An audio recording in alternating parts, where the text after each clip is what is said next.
Hello and welcome to another episode of Video Game Logic. Today's episode was recorded on July the 12th, 2022. I'm your host, Gaming Psychologist, and with me, as always, not feeling tired, probably, Caffeine Rage. On today's show, we will of course discuss some games that we have played, and we're going to take a deep dive into our Community Corner backlog to discuss some topics from there. God of War Ragnarok bundle includes Steelbook case with no discs inside. Doom is now able to run Doom, and Ubisoft is pulling DLC access to some older games. Timestamps will be in the show notes following the respective topics. Hello, Rage. Hello. So, as I've said in the Franken content, it is, at this point now it's almost 10:50. We're getting started very late. And I told the whole story as to why in the Franken episode you guys will hear at some point. Let's be real, probably in the relatively near future. Hopefully my doctor's visit next week reveals something that we can fix. I'm experiencing symptoms of long COVID, most likely with random bouts of tiredness. That's why we didn't record last week. I got home from work and I was dead. I mean, not literally dead. That might have been better, honestly, but figuratively dead and extremely tired. I was asleep by 9:30 or 10 o'clock last Tuesday and Wednesday and Thursday. So it's very sleepy boy. Right. Yes. I feel fine so far for now. I'm sure I will get tired in the next 1 to 2 hours. But that makes sense since it's going to be midnight to 1 a.m. I'm just sitting here drinking my coffee. Right. Which is now kind of lukewarm because I didn't put my lid on it, but Well, I had a Diet Coke, and I'm about to open a second one. They were the last two I had up here. Ready? Let's see if we can get that sweet can noise. Here we go. Did it come through? That was pathetic. Go get another one. Well, it's showing up nice and clear on the on my recording in Audacity. So it actually peaked the mic, so I'll probably have to either bring that down or just cut it out. But anyways, yeah, let's get started, Rach. You want to do that? You want to get started? I guess if we really must. We must. We should. So for games we played, you've got 2, right? You put 2 on there? Well, I got 2 quarter games because I'll go ahead and start and you could jump in on in the middle there. I love being in the middle. Ew. So in early June, Steam had their Next Fest, which was the latest iteration of their online gaming conference thing that they've been doing since the COVID started.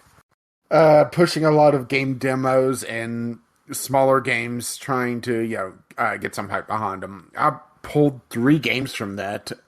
One I don't want to talk about because I actually got excited enough playing it that I stopped playing it and I have it on my wish list to buy when it comes out.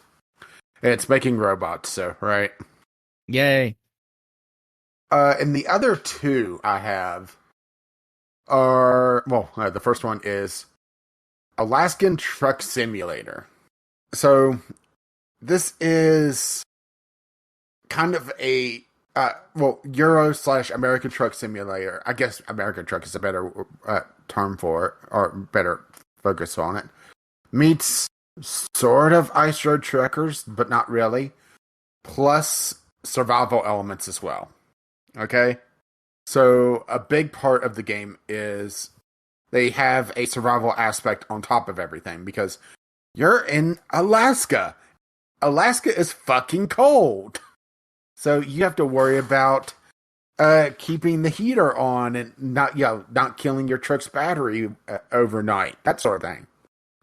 Bundling up warm, having enough food to make the trip because your hunger meter goes down.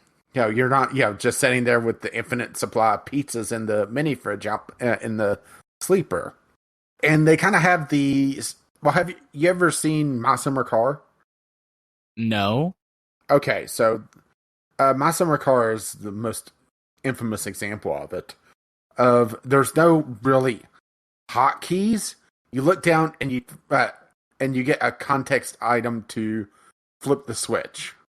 So, like, to turn on the heater, after they tell you about the heater, because, it's tutorial level demo, you have to actually look down from the road and find it on the dashboard and turn it on there. To turn on to change the channel on the radio, you have to do the same thing. So it has this kind of weird, it plays better with the gamepad until you have to do something outside of driving, right? Right. Which is, I guess I kind of get that. Yeah, well, you're not doing it that often. That's the thing. Right. Okay. You flip on the heater. You flip.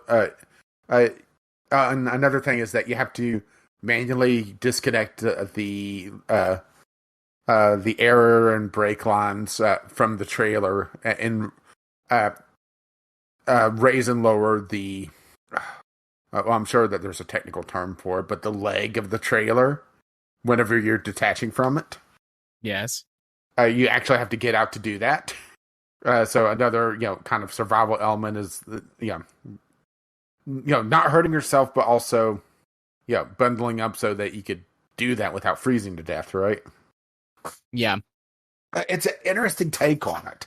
I do have some worries about it because, just how much they lean on that, right? And they also are talking about it being a lot more focused on like a management side of things as well, because that's kind of been the low point of the Euro American truck, is that you're just really a guy in a truck, and you eventually just get to the point where there's a lot more guys in a truck, right?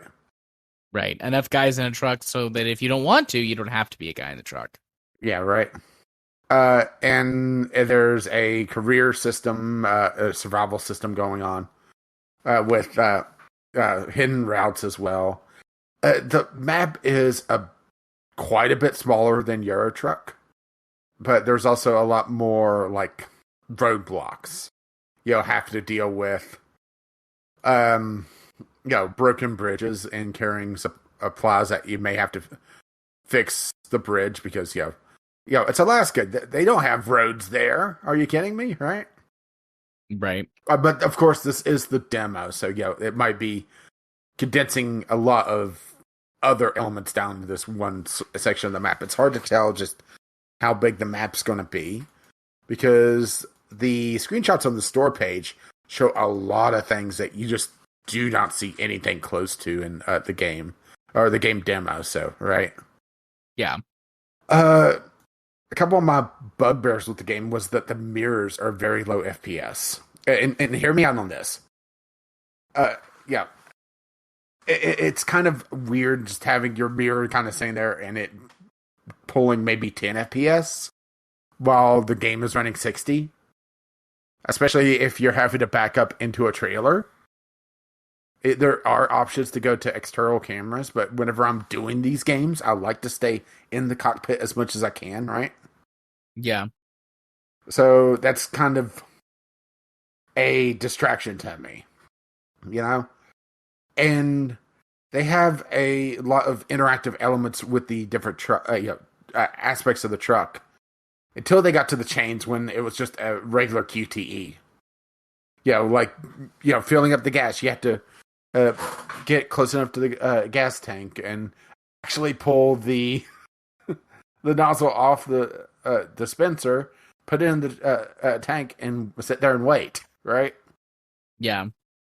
Hooking up the trailer, you had to disengage the leg so it rests down onto the plate so that it would connect to the connection there, and then hook up all the hoses. But for some reason, QTE to put chains on, and also the game, the game clock advances too quickly, at least for my taste, and I'm worried that because it has a survival element on it as well, it's going to make the survival element more of a chore than like an added flavor, Yeah. because at the end of the day, usually these survival games come down to managing bars while doing other things. Managing your stat bars, whatever flavor they are, while you're off, exploring or whatever. So if you're having to constantly, pull your truck over to microwave a pizza, right? That can be a bit annoying. But once again, it could just be the state that the demo's in, right? Yeah. But overall, I thought it was a nice semi-evolution to the genre, because it is adding a lot more than just it's a low rent Euro truck on a slightly different map, or the driving physics aren't nearly as good as Euro Truck, but it's kind of unfair to compare a demo of a game to a game that's been evolving for how long now, right? Yeah, many years. I mean, the game felt good enough, right? On the driving physics. It didn't feel like it was, pulled out of the 90s. Yeah. But yeah, it wasn't bad. It was on my wish list, so I'm pretty sure we saw it pop up during Discovery Queue at some point. But you could see, like, on the store page, you're looking down to turn on certain things. But it's only, you only do it every so often, so I don't have that big an issue with it. But also, I do have a DualShock controller, so, I have access to a touchpad on my controller, so, alright. Yeah. It'd be interesting to see just what they do with the career progression. Because there wasn't...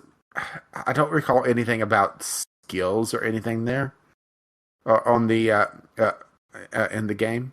But it could be, just not in the demo yet. So are you thinking you're going to buy it? I'm going to wait to see what state is in when it comes out. I mean, I'm interested in it. Right. I'm actually not sure if it has multiplayer. I don't think it does. Yeah, it's single player only, which is a little bit of a shame, but, it kind of, if it's a smaller map, right. Yeah. No, fair enough. Just was curious. Yeah, so I'm going to talk about Project Zomboid this week. I talked about it, I guess, a month ago, maybe a little bit longer ago, when I had played it for long enough to get a taste. And I said, I'm going to play this game for a bit longer, try some more things out, and then come back and talk about it again. So I've played Project Zomboid for a total of 144 hours at this point. It's real good. It's very good. There are 3 stages to the game. Stage 1 is your first maybe week, 5 to 7 days, where if you're playing with sort of the standard configuration, regardless of how you change your zombie settings or whatever, if you play with, the power lasts for about 2 weeks, and most of the default sort of starting settings for loot, scavengeable loot, food, weapons, medical supplies, etc., your first 5 to 7 days are your build-up phase, where you're having to move, and unless you're doing, if you're playing what I think of as kind of the standard, like, survival, get my stuff, get a base, survive, then you've got, your first 5 to 7 days where you're collecting everything that you need and trying to find that base based on your starting zone or some other things that other parameters for, how things have been randomized for you. And so that's sort of stage 1. And then stage 2 is from week 2. So, day 7 or 8, maybe, to the first 2 to 3 months of in-game time is your establishment phase, where that you have found a base. Depending on what type of character you're playing, you build it up to match that character's strengths. Metalworker versus carpenter versus maybe mechanic. And then are you a melee fighter? Are you a ranged fighter? Are you a stealth character? And you build your base in your long-term survival plan to focus on that. And pretty much all players will end up doing farming, although you could survive like foraging or fishing, depending on where your starting location is or where you made your base. And that's the next 2 to 3 in-game months is doing that. Get a water system, because the power and the water are definitely out by this point. They're guaranteed to last the first in-game week, if you're playing with that on kind of its default standard or setting. But then after that week, there's a chance for the power in the water to go out, and by day 14, they're guaranteed to be out. So, you have to establish long-term water supply.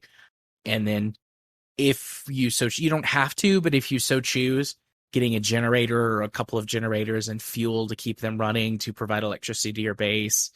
And then depending on your zombie settings, like I play with respawn turned off. I don't like zombies respawning. I like to be able to clear, air quotes, an area. Zombies will still migrate in, but after day 28, there are no more zombie spawns because the zombie virus has spread and has killed everyone and turned them to zombies, or they escaped. So by day 28 on the default settings, there are no zombies spawning, and you can clear an area, and the only way zombies come is to migrate to your area, which kind of happens naturally. The game every so often sort of spreads zombies out.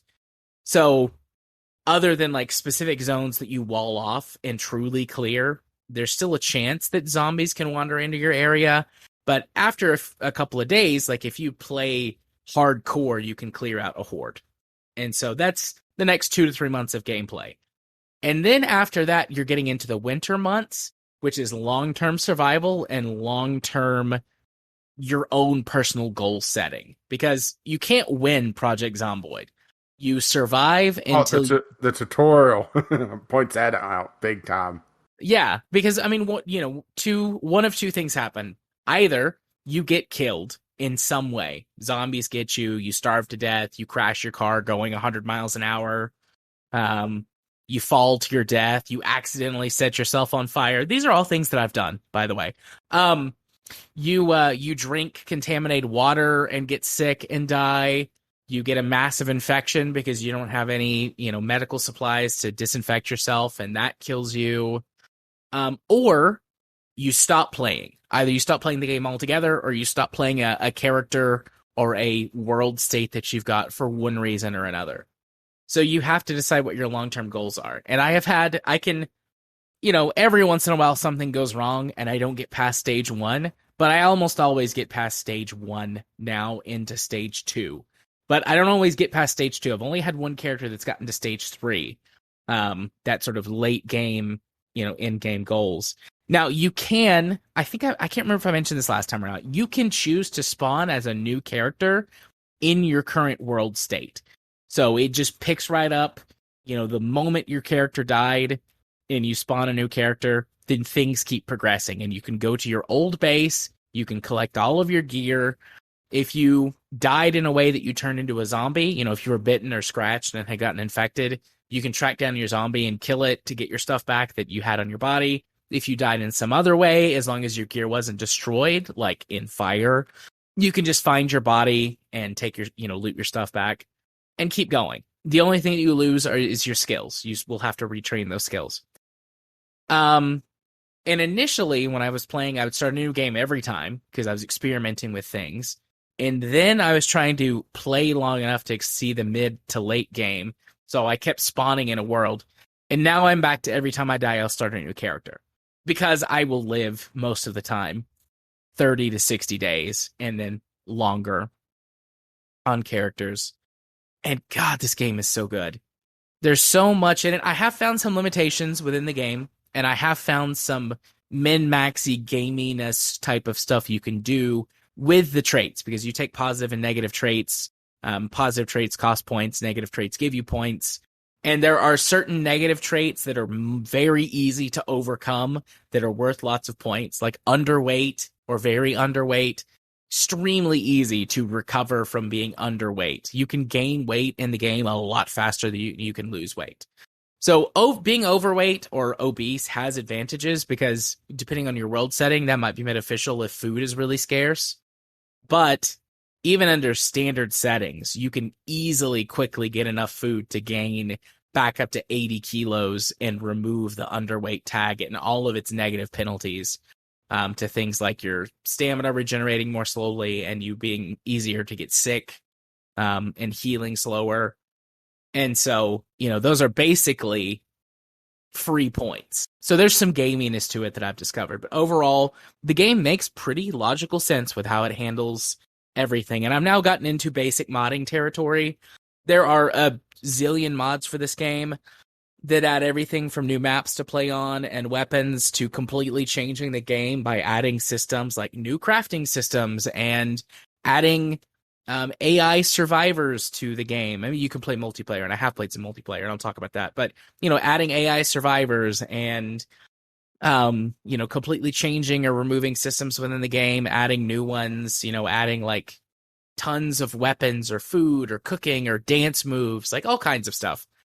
And most of the mods I'm using now are sort of additive to the vanilla experience. So adding more cars, adding more weapons, nothing that changes super core gameplay aspects. I'll get to those at some point, I'm sure. But the game world is massive.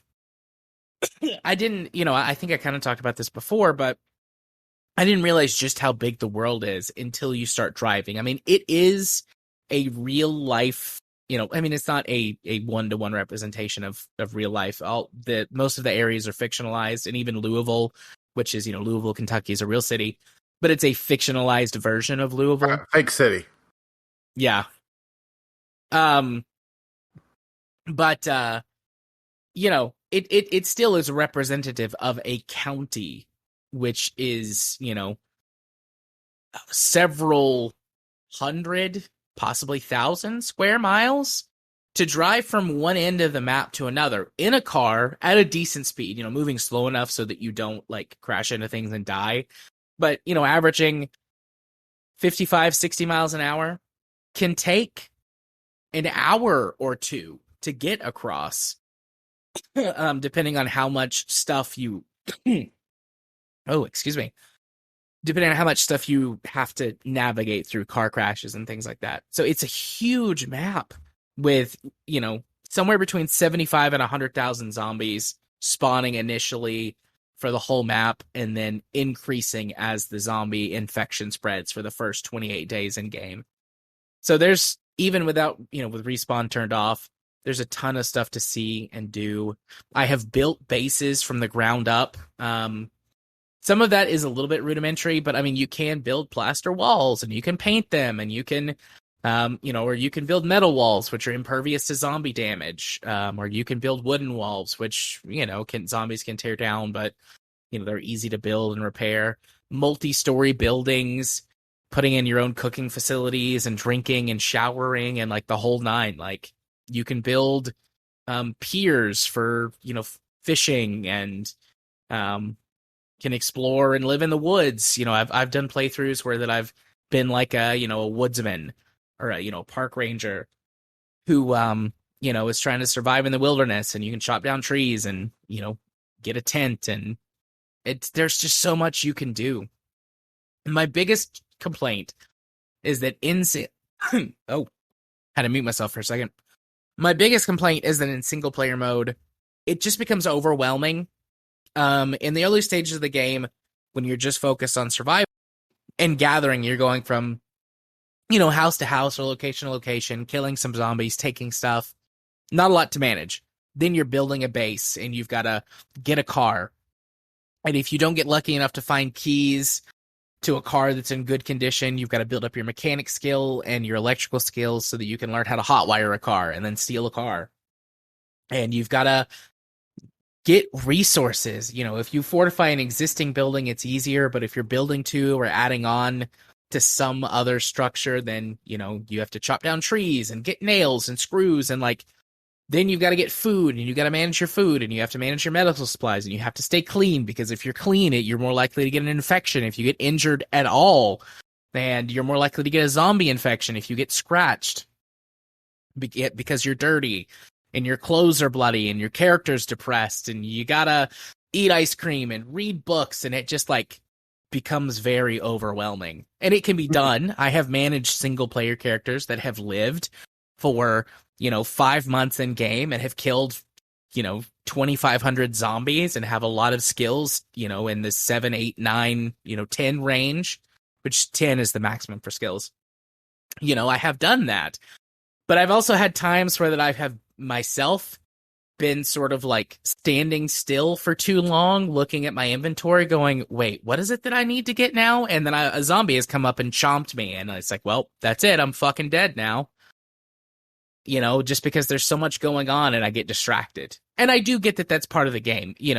I'm at the point where that, generally speaking, unless I get overwhelmed by, hundreds of zombies and I don't have guns, I'm good enough at the game where that I'm fine. And what tends to get me is complacency or hubris. It's like, oh, I can handle this situation. And then I get in over my head and I get fucked.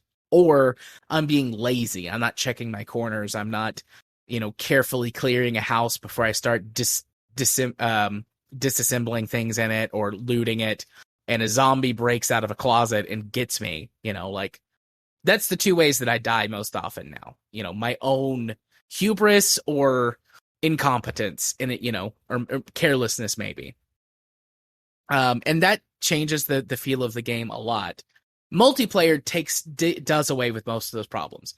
Now, in single player, you can speed up time in order to fast forward through, long repetitive tasks like reading a book, or certain cooking tasks can take a long time, or construction projects. Right? Or construction projects or working on cars. Those things take a lot of time, as they would in real life. And so you can fast forward through that. And in multiplayer, you cannot fast forward, which makes sense, because you can't fast forward time for yourself and not everybody else in the world. But you get the massively added benefit of division of labor.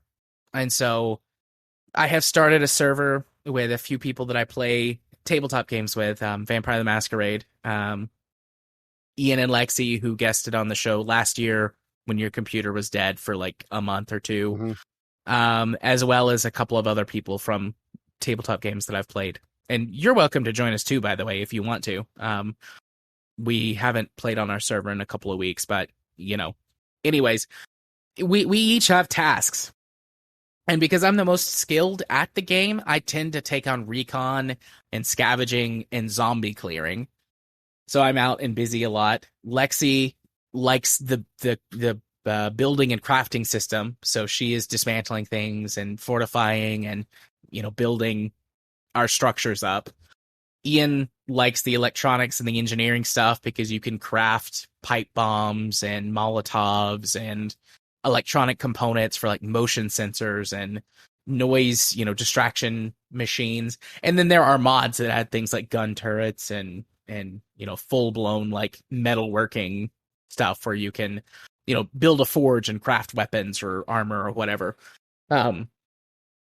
And then another person that we play with named Quentin, he likes to farm and fish and forage. So he goes looking for those things, and that's kind of how we divide and conquer. And then we just kind of find cars. I kind of am also the car guy but even though you can't fast forward time for certain tasks like reading books, skill books to get the XP boosts or whatever, you still are able to get so much more done. And with your focus being narrowed, you can focus your character build and you stick to your tasks. And, we can all help each other out with stuff that we need to. But usually if they're like, what we have done is like, okay, it's daylight. I'm going to go out. What's your grocery list? What do you need? I'm going to go find these things. I'm going to go clear out some zombies. I'm going to clear out, a horde, expand our safe zone, relative safe zone. And then I'll go do those things, and they'll stay back and they'll work on their projects. And that makes it a lot better. So multiplayer, 2 thumbs up. I would hate playing this with strangers. There are a ton of YouTube compilation videos of strangers being dickheads to each other and griefing each other. And I could not stand that in this game. Well, that's pretty much any multiplayer game, isn't it, these days? That's true. I could not stand that. But playing on a server with your friends is wonderful. I would say it's probably like I have currently got friendly fire turned off. I trust my friends well enough to not shoot me in the back when we're just, running around. There's no Kyles in my group. But I wanted to prevent accidental damage, like if we accidentally hit each other with a car, or while we're, everyone's learning weapons and skills. We're going to start a quote unquote real server at some point, and all of that's going to be turned on. But it's great. I really like Project Zomboid. It's got a shot at being my game of the year this year. And I look forward to continuing to play it. 2 thumbs up, full recommend. I think it was down. I mean, the Steam sale's over now, right? Steam sale's over. Yeah. I think it got down to like $9 or $10 or something on the Steam sale. Yeah, it was pretty cheap. Yeah, currently it's $20. I fully believe it's worth $20. It is an early access game. It's been in active development since 2013.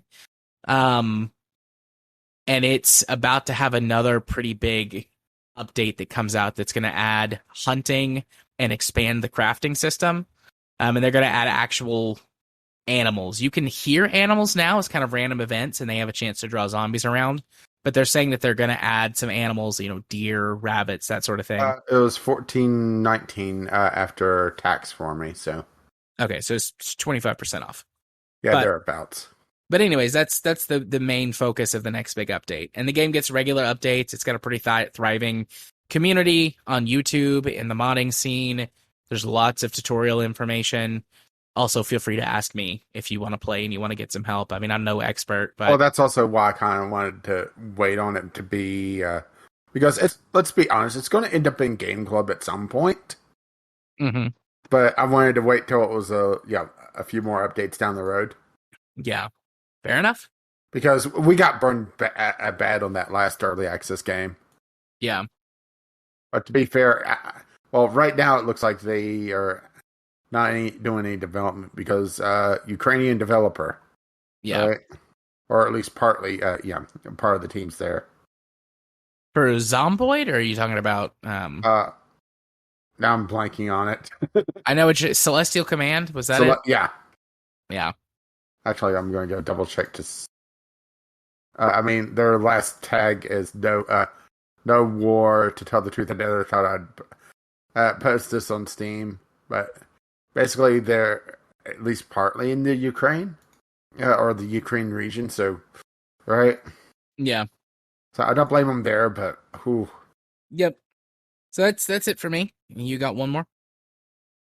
Yes. I have Terra Invicta. This is a 4X grand strategy from the same development team that created the Long War mod for XCOM. And holy shit, this goes deep. This was also a demo during Next Fest. It's due to come out this year at some point. And it's a wiki game, at least in the very beginning. But because I'm not very versed in these style of games, I had little idea what the fuck was going on. Alright? And the demo... I had trouble really getting a grasp of some of the game. Because the demo is... obviously, whenever you're in a 4X strategy, the first phase, essentially, of the game is that mad grass run for resources. Well, in Terra Invicta, depending on the faction you're controlling, which there's one of 8, which has different focuses, essentially, you're trying to essentially take over countries and get resources to build out a defense system, or at least for the faction that's in the demo, a defense system to ward off an alien attack. They, aliens have shown up. They've been probing some people. Bad news.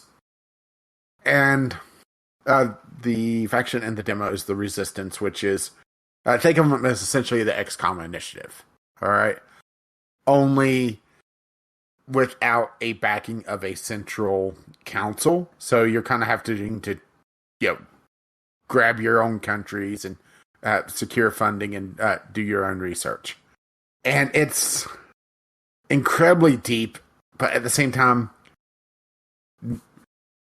because there was no save system in the demo, and it was constantly in that state of build up to get to the next phase. I'm not sure just how far down the rabbit hole it goes, but there's systems here that is incredibly fascinating. For one, there was first of all, you're able to pull out on the map and see the solar system. All right, that should give you an idea of the scale of the game in the late game, right? Yeah, and not just the solar system, but according to the store page, and I believe I'm with what I saw on the map, 300 dwarf planets and major asteroids to colonize as well and set up defenses on. So, and also they orbit. So, constant changing map, of course. But this is hard sci-fi. This isn't fantasy shit. So, like, to get to Mars, you have to have the proper launch window. And there's a long system of just proper launch windows and Lagrange ports as well for building stations for making transfers to other planets, to other planetoids. And it's just incredibly in depth. A huge system of just building up space stations and spaceships, with also a tactical, realistic space combat system, which I was not able to get to at all because that is like mid to late game stuff. It is very exciting, but also very daunting to tackle. If you love stuff like Hearts of Iron, or wish this XCOM thing, it's nice, but I want to be able to colonize the entire planet and then the solar system. This is definitely for you. Yep. This is definitely for me. It's been on my wish list. I missed a lot of the demo stuff. I was playing RimWorld and was also feeling bad during that time. Yeah. Yeah, like I said, this was actually right at a month ago, I believe. And because they didn't have a save system in the demo, it was either just leave it on, or you're just going to play the first couple hours of it, which is honestly kind of the boring phase of just trying to grab countries and build up your initial resources. And it's not really the focus of the game at that point. And also there's systems in it where depending on how you treat your operatives, they could actually betray you and take resources with them to other factions. There's a hang on, I'm trying to zoom in on this, and then I scroll past it. Like, there's a loyalty mechanic that you could use other agents to investigate your own agents to find out if they're double crossing you. And there's different styles of agents, or different classes, I guess is the proper term. Like, there's more super spy, James Bond types that work in the background. There's diplomats that you can take on. Then there's hackers that can be used to perform cyber warfare or to dig up information. And it gets deep quick. It made me really wish I had a wiki to just thumb through. Yeah. But just seeing some of the spaceship design aspects is just incredibly cool. And makes me wish the demo kind of was like the last section of the build-up phase, and you were starting to see expanding out. It's kind of the equivalent of the barbarian phase, in Civ. Yeah, that's what the demo was kind of stuck in for me, because I'm not versed enough in this genre game, but I could tell that there's a lot going on here, and it is really exciting to see just how in depth the game goes. It goes very, very, very deep. Yeah, I was planning on buying this, essentially day of release, because it was made by is being made by the Long War developers. Yeah, the development team. Yeah. So I do like the fact that it's hard sci-fi as well, where you don't have like warp drive or something, and you're just launching no matter what to another planet. No, you have to launch at the proper time to get to Mars, for example. Yeah. I've played a lot of this style of, like you said, Hearts of Iron game. Although I'd say on my or maybe our friends list, the person who's played the most of that is Cube. Yeah. So This is so Cube's game. It did have a little bit of performance issues. People complaining about that were basically played it all day, left it running overnight, and then continued on. But that could be a memory leak because, right? yeah. And it is a demo, but I do want to try it out once there's the underpinning and maybe some tutorials for a dude like me. And also, I'm not sure if I would want to do the Resistance because there's different ones. There's the Resistance, which is essentially XCOM. There's Humanity First, which is basically exterminators. There's the servants who worship the aliens and believe them to solve all the troubles of the world. So basically, like Exalt from XCOM. Yeah. The Proctorate advocates negotiated surrender as the only means to avoid annihilation. Basically, it's like, oh shit, the aliens showed up. We're screwed. The Academy hopes that the aliens' arrival heralds a new opportunity to form interstellar alliance. So basically, they want to perform, join Starfleet. The Initiative, which is Jeff Bezos, essentially, seeks to profit from the chaos and destruction. And Project Exodus plans to build a massive starship and get the fuck out. Which, that makes sense. Honestly, that makes a lot of sense. Get the hell out of Dodge. Which I imagine that once you're past the initial phase, things play very differently, right? I would imagine, yeah. Looking at the screenshots and things for this, there's very clearly the two different aspects of let me zoom in to Earth and countries and all of this sort of what you might think of as traditional grand strategy games, and then let's zoom out to space and now let's do sci-fi 4X shit. And I'm like, yeah, and the thing is, it's also hard sci-fi, so right, yeah, which I'm a big fan of hard sci-fi. I don't think there's enough hard sci-fi done. Yeah, there's also some colonial systems in this as well, building up. Essentially off-world laboratories and stuff. You're not going to have like cities on Mars or floating around Uranus. Wait for Teehee. Teehee. But they give them as more scientific outposts, as a way to scatter your resources to prevent annihilation. Essentially, yeah. At least that's the way I was reading it. But just the screenshot of the solar system that they show, that's not even close to everything that you can go to. I mean, it is impressive. And I'm just, I really want to see where they go with it, Yeah, I do too. So, speaking of impressive things, how about something unimpressive? Right.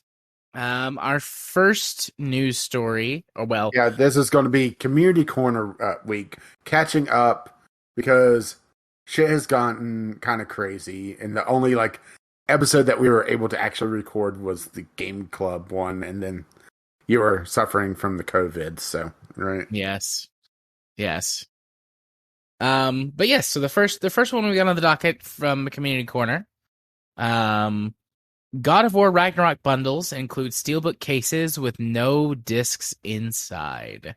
Yeah, I'm of two minds on this because honestly, the whole idea of collector's editions for games that aren't even out yet, the older I get, the more silly it seems, Yeah. Like those who bought into, and I'm sure that there was one. I can't think of what it would have in it right out the bat, but people buying the Cyberpunk collector's edition, right? Yeah. I haven't touched the game yet. it doesn't see just how much of a train wreck it is. And no, I'm not saying that I think God of War Ragnarok is going to be a train wreck. I think it'll actually be at least a good game, most likely. Yeah. It'll be Dad of War 2, right? Or sorry, Dad of Boy. Dad of Boy. Yes. Boy of Dad. Uh, but it always strikes me really strange to have these collector's editions. Before the game's even out, you know? Maybe it's just the old man yelling at Cloud thing going on. I also don't understand that. Now, when I say I don't understand that, like, I'm not a big physical stuff person for things like this. I certainly have my collectibles and things that I want. So it's not like I have nothing. But I don't understand this kind of sort of like tat, you know? I think if people want some really cool collectible stuff from properties that they enjoy, either seek that out like on Etsy or whatever, or have things custom made. It can be expensive, yes, but I would rather spend, $200 on a really high quality bust or 3D print of something that I want, or or whatever, rather than $200 on a box of cheaply made garbage from the parent company. What was it? The Marvel 2D fighter that had the Affinity Stones that looked like they were Easter eggs. Yeah. I know which one you're talking about. I can't think of it off the top of my head. Dang it. Although my mind went to the quote unquote canvas bag, which turned out, the whole the canvas great bag canvas incident. shortage. Yes, the great canvas shortage of whatever it was, 2018 or 19. But anyways, yes. Continue. I just wanted to explain that. Just because these are officially licensed doesn't mean that they're of high quality at all, right? Yeah, for sure. These are being made by the cheapest, lowest bidder that Sony or whoever at the time. Like this is Dad of Boy, so Sony, but Microsoft is guilty of it. Nintendo is guilty of it, etc. So you get a printed voucher code for a digital version of the game and a display case that doesn't have a game inside. So if you want to have a physical copy of the game, you have to have you have to buy another copy of the game, which is just weird. You know? Yes and no. I mean, I kind of get it. That's honestly the thing that's like the point of the article doesn't bother me all that much, because games are, for better or for worse, becoming a purely digital endeavor. With the PS5 and the Xbox, whatever. Also have it a digital only edition. Right? Yeah, and I think that we'll see maybe one more generation where both are offered, and then I think we'll go purely, digital only. I think you're going to have to drag Anita into the digital realm, kicking and screaming. She hates doing that if she could avoid it. I find that so interesting, because I've been digital only when people thought that was weird. Like, the for her, early to mid 2000s, like digital only, baby, all the way. Well, for her, it's be able to trade be able to play the game across other consoles. So, she'll get the big one is the Pokemans. Getting me into the Pokemans to let me play her copy, right? Yeah. But she, I guess it's just her collector thing, but also getting used games as well, right? Yeah. So, getting back to the actual point of things, it's the Steelbook, which is kind of the point of the article, a replica millionaire, a dice set, which those are going to be high quality dice, right? I'm making a face. You can't see it, but I'm making a face. Yeah, you're going to have to do audio emoting because, right? Yep. I got you. But no, that will not be a high quality dice. It will be cheap garbage. Two carving or wooden toy carvings, which those are going to be like, made in a prison camp in China, right? Yeah. And that's really it with a case that looks like a shrine from the game. Plus the, Steelbook, which, right? Uh, I mean, I think it just comes back all the way around to it feels weird to spend that much money on collectible stuff for a game that you're not sure that you're even gonna like, right? Yeah. When you could go get probably higher quality stuff from Etsy or from a local like weaponsmith, or hell, even go to like an anime con. The last time I was at Tsubasa there was so many. There was a weaponsmith there that did blunted steel, but also did live steel. Yeah. Of various video game swords and shields. Yeah. And you could custom order it. Exactly. That's what I'm talking about. I mean, what I was saying earlier. Like, you can get these very cool things made for you, and they might be expensive. But in my experience, most of these sort of expensive things that you get don't cost more than $100 to $200, which is what they're asking for this collectible, and it's something that's going to be higher quality, that you're going to be more appreciative and invested in, because it's something that's specific that you wanted, and instead of just like a box of guff. I'm sure that there are people out there that really, genuinely, truly love the box of guff. And you know what? More power to you. I genuinely, no sarcasm, wish that I could enjoy things that way. I just can't anymore. I just can't look past how, the low quality aspects and the companies behind it. And I'm sure, the underpaid, if paid at all, depending on where they're made, labor that goes into it. It's just, yeah.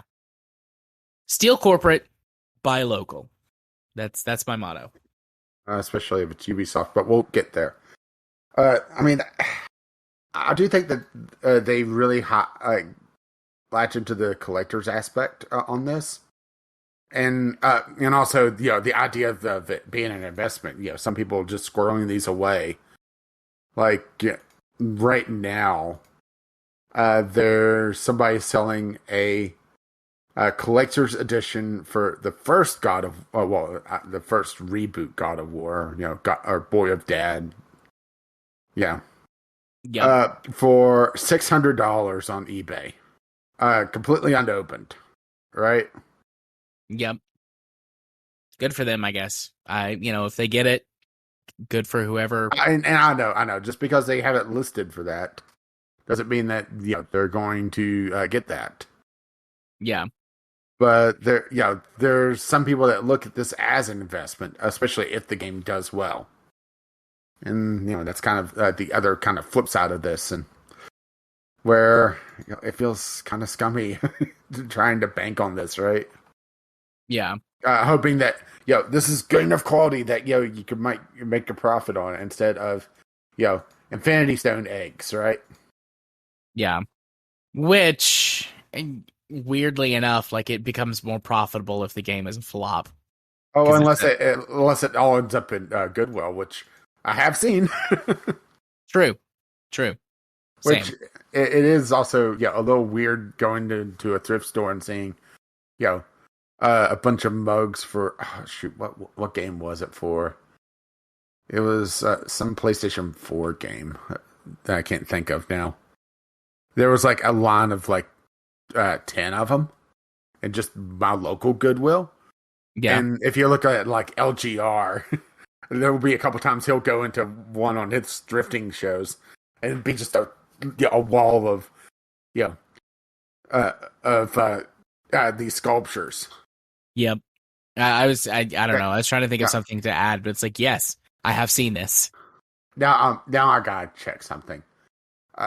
I realize it wouldn't be the God of War Mjolnir, and I know I'm butchering the pronunciation. Mjolnir. But I don't care. You're pretty close. I mean, the pronunciation is Mjolnir. Well, considering I also, don't watch Marvel movies, so right? I learned how to pronounce it because of Halo, actually, because the Halo armor suits are Mjolnir suits. Gesundheit. Thank you. But I was just wondering, especially since the Marvel movies, right? How much would it be to get one from Etsy? Okay. All right. What are you just typing in Mjolnir? I was going to do Mjolnir weapon. Assuming I can. Okay. Well, here's a resin one, which honestly, let's be honest, that's probably what it's going to be anyway. 1-to-1 full cosplay replica for $70. Yeah. I mean, it's the marble version, but right. Yeah. Here's a steel, leather, and sheepskin one for $415. Here's another one that, and once again, I know, not the same as God of War, but believe me, it will be. A 1-to-1 scale prop replica with light up action for $260. So, right? Yeah. I'm now looking at things on Etsy. Oh, here's here's one that's God of War. Thor hammer for $229. That matches the one that they show. Only right? Yeah. Only this is also a 1-to-1 replica, and compared to theirs, which I don't think is. Oh no! They say 16-inch replica. So, all right. Yeah. I mean, I'm just looking at this on Etsy, and that's a hell of a lot more detailed than the one they show on the the Sony page. I mean, to be fair, you're not getting the game, but oh well, right? Yeah. That's what sales are for. That's what sales are for, or just pirate it. Remember, Steel Corporate. Which would be a lovely segue, but first we have to talk about Doom running Doom. Indeed. Talk about Doom running Doom. Let me get over here. This is a wild one. So this is using an exploit in actually Doom 2 to run code to run Doom within the game Doom. So we've come full circle, right? It's Doom all the way down. No, it's Doom all the way around. Right. They actually have a video of it showing how it works, and it's just way over my head. But it's essentially injecting code and projecting it onto a texture to make it look like, essentially a theater. Yeah. I mean, I guess this means that you can play Doom on literally anything now, right? Yes. I think this is really cool. I love that this sort of internet meme has become sort of a pseudo challenge for people. Like, what can I make Doom run on? Yeah. Because thinking about things I've seen Doom run on over the years, smart fridges, haha, McDonald's full kiosks. Doom. Yep, McDonald's kiosks, full Doom running on TI-84 graphing calculators. Linus Tech Tips did that, actually, at least the one that I saw. Maybe others have done it, but I thought that was pretty neat. They had to overclock the calculator, but they made Doom run, full Doom run on a TI-83 or a TI-84 graphing calculator. It was neat. My favorite thing, though, that I've ever seen Doom run on was a Porsche, and you actually used the car control, the car, steering wheel controls to play the game. And you would do things like steer, and then you use the buttons on the steering for the the quote unquote hands free, or the more safe way to control the radio. And then you could actually play, you could change the settings, and you could play it with the car running, so that the gas pedal would do something and the brakes would. Granted, I mean, I hope to God that this person did not try to drive down the road while playing, but it would be funny to sit in your driveway, revving your engine. It's like, what are you doing? Why are you why do you keep doing that? It's so loud. It's like, I'm playing Doom. I'm killing demons. Oh, the car sound mimic, and the chainsaw at the same time. Good times. What are some of your favorite things that you've seen Doom run on over the years? Oh, I mean, honestly, this one kind of has to take it. Honestly, uh, I've seen calculators.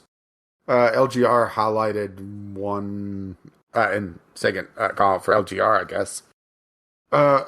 It was a scientific calculator that was running Doom, which right, Yeah, which I know doesn't sound that impressive, but uh, it requires basically rebuilding the entire game because obviously you can't just port it, right? yeah, Uh, it is funny seeing it on the McDonald's kiosk because right. yeah. That one was a I good mean, I fun one. haven't really went and sought out just what things run Doom because it's obviously everything, right? Yeah. Now I'm googling it. What things run Doom? All right, Everything. here's an article from thegamer.com. Oh boy. The 10 weirdest devices that can run Doom. Number 10, a piano. Might not be running Doom under its own computer power, but using a piano keyboard instead of a computer keyboard as controller is still an impressive achievement. Okay. That's neat. They painted it the Doom piano. An ultrasound scanner, so medical equipment. I'm trying to think of what it was. It was a Donkey Kong game that somebody was playing on Twitch one time. And I know, not Doom, but where they were controlling it with the bananas. As in Dark actual Souls. bananas. I mean, that they could have done Donkey Kong too, but I remember seeing that for Dark Souls. Or maybe I am thinking that, but right. Yeah. I mean, I'd gotta give props to whenever they have oddities, Yeah. So Apple MacBook Touch Bar, like specifically the Touch Bar, I guess that would be a really weird aspect ratio. Graphing calculators, a toaster. What? Oh, so yeah, like the piano, the toaster is acting more as a controller than actually handling the computing side.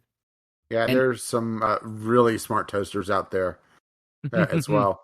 I'm actually not joking. There, when I saw uh, several months ago, it was made by I think Mitsubishi, specifically for Japanese bread, and it was just insane. yeah.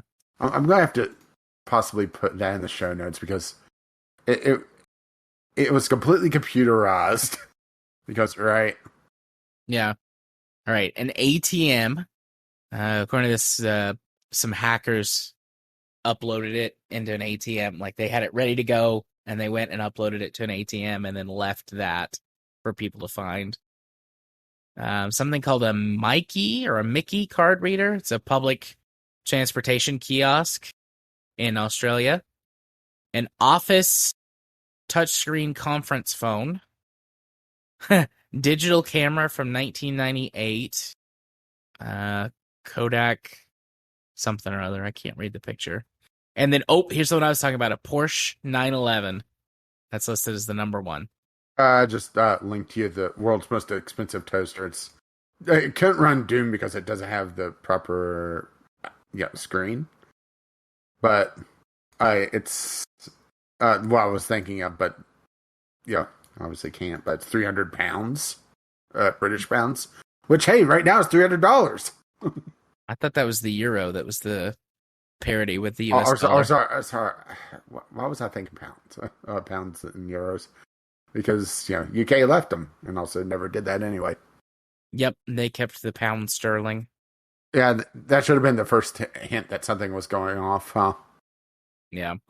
Anyways, I don't know what else to say about the Doom running Doom. It's neat. Yeah, there's not a lot to really talk about, is there? Outside of cool? Yeah, very cool. So, how about something uncool? All right. What's something Ubisoft. Uncool? Oh, Ubisoft. So, Ubisoft announced a couple weeks ago now, and we're just now, catching up, that they were ending support for, it was about, what, 10, 15 games? Pulling Yeah, multiplayer, which, yeah, is kind of par for the course, especially whenever it's, a centralized, non-peer-to-peer thing, but, right? But there was some oddities in it. Well, for one, there was a game from, like, 3 years ago that was a VR-only game that they're also completely pulling from everything because it's a multiplayer-only game. Because, right? yep, I hope you enjoyed your $40 game, because you can't anymore in like a month. yep. But the big thing, well, there was two things. One, that they've kind of walked back and said it was poor communication, where some games were going to that were single player only going to be completely inaccessible. They walked that back, saying we poorly communicated it. Yeah, much like they poorly communicated some things otherwise, right? Yeah. Like, the steps that they've taken to ensure that sexual harassment and other illegal activities get reported and properly handled. Yeah, that works, right? Yep. Got to get it in there. But the big one is losing access to DLC for really no reason. So, I think the PC Gamer article has the list of them. So Anno 2070, which was released in 2011, losing multiplayer linking accounts and online features, which the online features is also part of the in-game progression, so you're screwed. Assassin's Creed 2 and 3, 2 is losing multiplayer linking accounts and online features. Assassin's Creed 3 is losing access to DLC. Assassin's Creed Brotherhood also losing access to DLC. Assassin's Creed Liberation HD 2014 losing access to DLC. Driver San Francisco, which has been delisted for like 4 or 5 years now from everywhere. Several years now. Is losing access to the DLC. Far Cry 3 losing access to DLC, on top of multiplayer and linking accounts for pretty much all of these as well. Prince of Persia for the Forgotten Sands losing option for co-op multiplayer, linking accounts, online features, and access to DLC. Silent Hunter 5 from 2010, multiplayer, linking accounts, online features, and access to DLC. Space Junkies is going completely offline. And Splinter Cell Blacklist, multiplayer, linking accounts, and online features. I've never seen a company pull DLC from games that is single player only. Yeah. Or single player focused. Like some of them, like Far Cry 3, it's a couple extra weapons.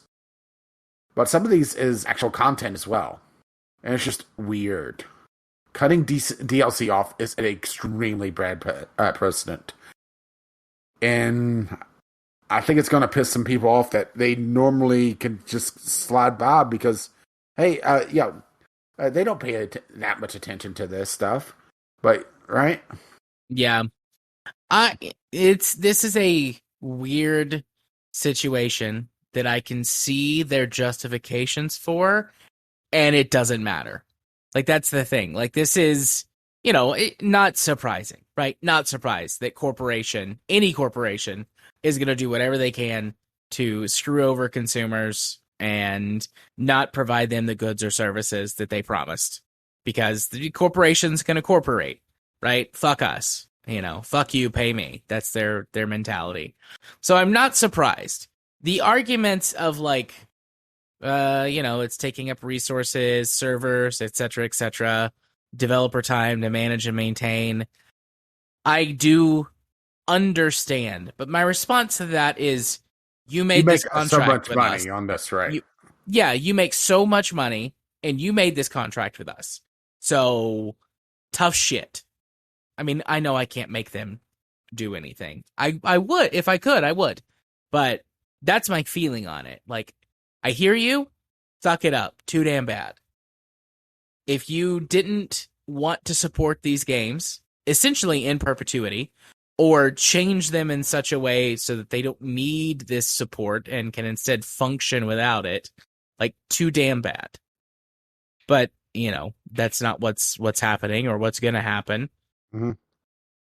They will they as they have done, they will walk this statement back and then reintroduce this stuff more slowly instead of all at once and slip it under the radar, or do some positive press things to counter the negative press for this and then do it anyways. Oh, they announced Skull and Bones again after, what, 5 years? Yeah. Positive press, baby. I mean, most of these games, as far as I know, work the pirated versions of them work fine. So, raise the Jolly Roger, steal corporate. Fuck Ubisoft. Don't buy their stuff. That's my feeling on it. Fuck Ubisoft. Fuck you, Ubisoft. I mean, pretty much. I mean, what this is doing is it's going to set precedent that other game companies will follow suit, because now they've got the first one who did it, and they'll let them eat up all the heat, or most of it, and then, EA will do this in a heartbeat. And so will Activision Blizzard, and, any of your scummier third parties will do it right away. And I suspect we'll see other companies, your Microsofts, your Sonys, etc., fall into this as well. Yeah, I'm not looking forward to this continuing on, because I kind of see the same thing. Yep. And I hate that. I would love to be wrong. Please, universe, companies, prove me wrong. I just don't believe that you will. Especially also losing co-op multiplayer on some of these, because, Far Cry 3, that has its own campaign for multiplayer, for co-op. Yeah. That's I going think to be Far Cry 4 does too. That's going to be completely inaccessible, and I expect Far Cry 4 to be, like a year or two from now. Yep. Prince of Persia also losing its co-op, which I don't know what that entails. The big one for me in this, because honestly, I really didn't care for Far Cry 3, is Anno 2070, because I've held off on buying that several times, because I looked into just how the progression works, and it is heavily tied into that online feature. Yeah, it is. That really sucks. I've played Anno 2070 before.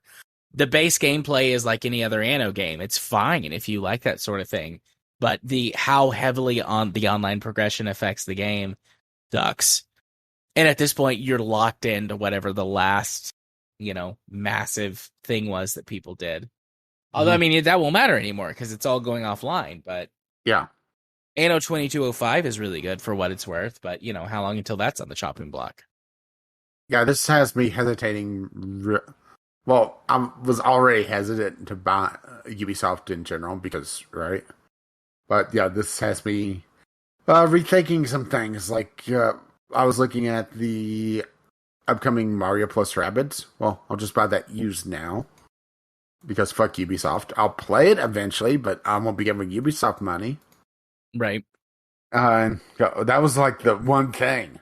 I haven't actually seen the gameplay trailer for Skull and Bones, because I just really didn't care after hearing some of the buzz about it, how they've basically completely reworked the game again, right?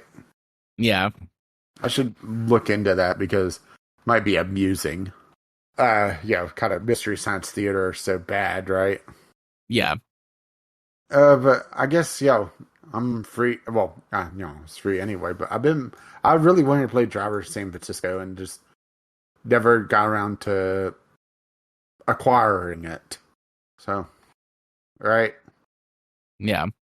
And have you looked at any of these games on Steam now? No, I haven't. Oh, go look at Far Cry. Go look at Far Cry 3. Okay. I haven't looked at Far Cry 3 in particular, but the others. Ooh. Far Cry 3. Okay, Far Cry 3 is kind of the exception to it, but there's quite a few there as well. Look at the recent reviews. Oh, is it getting review bombed? Oh, yeah. That makes sense. The top review.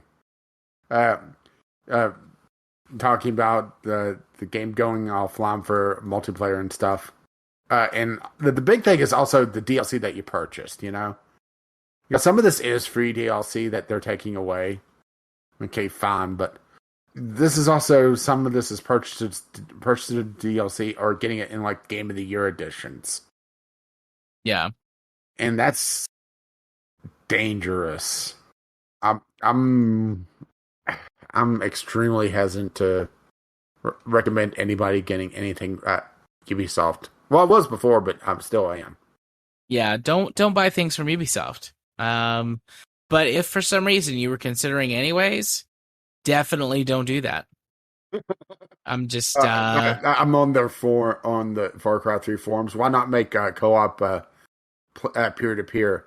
Because that takes effort. It's not something modern Ubisoft does. Fair enough. Yep, you are correct. I'm pretty sure a majority of what I have on Uplay is been giveaways anyway. I've never bought anything. Well, I haven't bought anything from Ubisoft in a long time. I mean, the newest thing I've gotten of Ubisoft was a used copy of Mario Plus Rabbids, because, right? Yeah. So there is that. Which is nice. Mm-hmm. I guess. Well, nicer than right. this. Which, Jim Sterling had a lovely rant about this, right? Yeah. As you might imagine.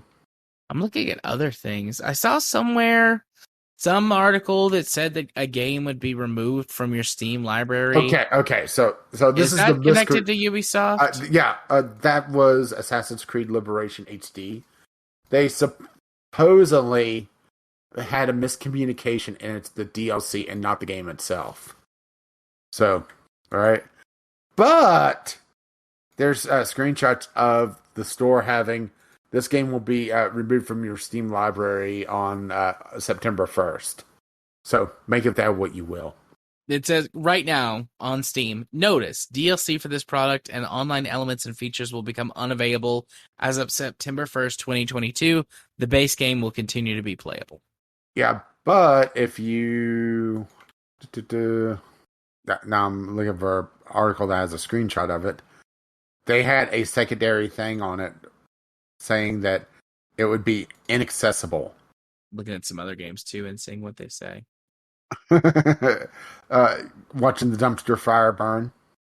Yeah, right. Assassin's Creed franchise. Oh, here we go. Just to show you, I was not crazy. This is from My Smart Price, which is a tech website. Okay. But it shows the second thing on here. I'm just going to drop it on the show notes so you could see. Because I saw the second warning on this. Where's it in the show notes? Just at the bottom, you saw that one. Okay. Oh, yep. That doesn't look like a miscommunication to me. This looks like walking it back. Yep. I agree. It seems like walking it back. So, hey, you get to keep one game. You lose all the DLC, though. And all the rest of the games. This is something that gets me, is that this is also going down on the Steam version. Okay? They don't have to pay. Yeah, that's not their servers, right? I'm sure that, there's some sort of payment going on that, it might make sense in a very ivory tower sense, or the fact that if they're removing it from their own servers, they're making the Steam version superior, and they can't have that. But it's just it makes no sense to me, Yeah, me either. I mean, it's all about just corporate greed and bullshit. Mm-hmm. All right. You got anything else to say about it? Fuck Ubisoft. Fuck Ubisoft, indeed. Fuck Ubisoft with replica of Mjolnir. Nice. So, Rage, how can the lovely people contribute to the community corner or otherwise contact us? If you wish to do so, you can drop by the Discord, which you'll find a link to that over at vglpodcast.podbean.com. You can email us vglpodcast at gmail.com, or you can tweet us VGL Podcast on the Twitter. Nice. So Hey, I'm Ray. assuming that you're going to not want to do a discovery queue because, right? Nope. As soon as we wrap this up, I'm going to be running straight to sleep. I'm going to have a spoonful of ice cream because my throat feels like, well, shit. Right? But before we get It's to almost that, like we're out of practice. But anyway, yes, I've been Caffeine Rage. You can find me on Twitter, GameWithCR, or if you wish to be my friend on Steam, Caffeine Rage. And you've been? I have been Jared. If you want to find me and other places, you can do so on Twitter at JMA4707, where I tweet bullshit and random things. If you like tabletop RPGs, you can head over to twitch.tv/runicarts to see games that I play in actively. Nothing last week because I, collapsed. Maybe this week though, we'll be playing Vampire and BattleTech. If those things sound interesting to you, go check it out. Otherwise, you can be my friend on Steam and on, in our Discord. And I guess, carrier pigeon, smoke signal. You find my house. First, I'm going to go, how did you find me? And then second, I'll be friends with your carrier pigeon. And then you're going to eat the carrier pigeon. Possibly. I've never a little eaten bit of pigeon squab before, so I'll try it. I'm sure I got a recipe for it somewhere. I mean, I have enough cookbooks, right? Yeah. I got a couple of French cookbooks. I got some Julia Child. I bet she would know what to do with it. Of course, it would probably be shanking it because she was a fucking badass back in the day. So, scrolling all the way back up at the top, once again, VGLpodcast@gmail.com with your letters, voicemails, gaming-related topics. You could tweet us VGL Podcast, or if you wish to drop by the Discord, you can find a link to that and all our other stuff over at VGLpodcast.podbean.com. And if you wish to spread the love, you can find us on your podcatcher of choice. Our lovely, lovely patrons have made this possible, and we do apologize for so many freaking episodes, but it's all Jared's fault. Yeah, but I blame Sarah. Yeah, that's because she's a bitch. Amen. Anyways. And believe me, if you've heard some of the stories, you would not argue that. You would not. We might have to have a Franken episode bonus of just Sarah stories. I could do that sometime. I could give you stories. I give you stories from several people in my office, actually. Could do an office story Franken episode. I'd be down. Boy. Not tonight. I would just be sitting here eating popcorn. If you wish to support us in our absolute madness, you could do so patreon.com/VGL podcast. Our intro and outro music is On the Ground by Kim McLeod. You can find his work over at incompetech.com. And as always, as this lovely music starts to roll across my voice, bye-bye now. See ya. Bye-bye.